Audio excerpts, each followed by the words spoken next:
Hola, soy Manuel Aragonés y te presento mi curso desde cero hasta avanzado. Es un curso muy largo, tiene 10 lecciones de más de una hora.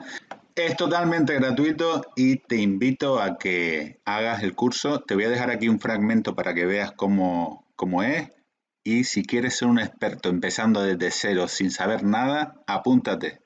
Tienes ficheros descargables, puedes hacer consulta de dudas por comentario, etcétera. Y sin más te dejo este fragmento del curso de Excel desde cero. Bueno, lo primero que vamos a ver son unos conceptos importantes a la hora de trabajar con Excel o de empezar a trabajar con Excel.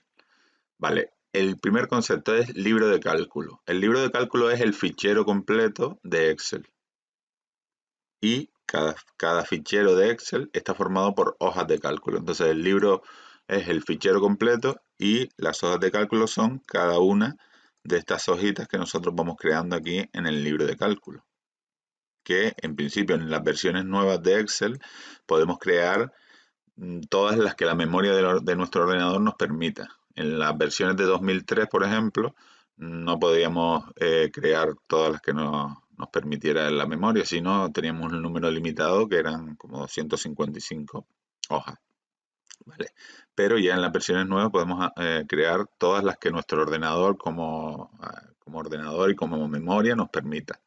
Vale, le doy doble clic y entonces ya me ha creado otra hoja aquí. Y luego ya le podría poner el nombre de prueba 2, por ejemplo.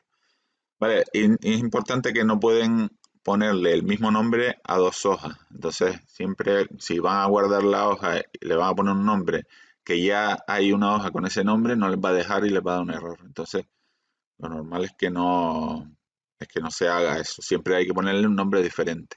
En este caso ahora le doy al botón derecho, le digo eliminar y elimino la hoja. Botón derecho, eliminar y elimino la hoja, ¿vale? Entonces.